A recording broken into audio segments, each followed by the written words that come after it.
So there is precedent for government being named as a defendant. Those cases, though, have almost universally been dismissed before trial. It's very hard to sue the government. While E. coli patients infected at Calgary daycares recover, at least 2 law firms in the city are preparing class action lawsuits, and lawyer Clint Dawkins says this E. coli lawsuit could be against the daycares, the central kitchen, the government, or all of them.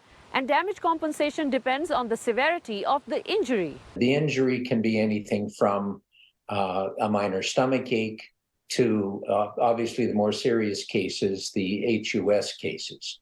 Representing one of 2 law firms working on the class action lawsuit, Dawkins says E. coli patients from the initial outbreak at 11 Calgary daycares, as well as the secondary ones from the additional 6 daycares, all of them are eligible for this lawsuit.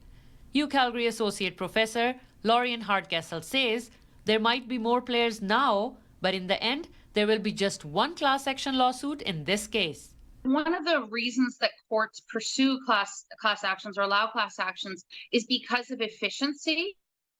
And so the court's preference is likely going to be to have this go ahead with the largest possible group of potential plaintiffs rather than having multiple actions. Hardcastle says E. coli families, especially the infected children, seem to have a strong case.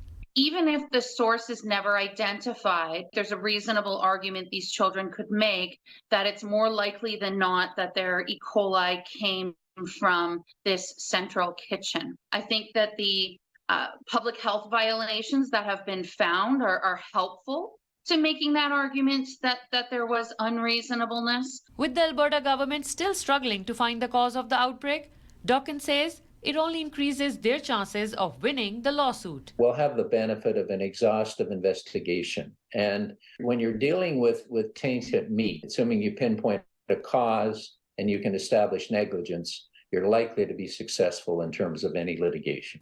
In Calgary, Henna Saeed, City News.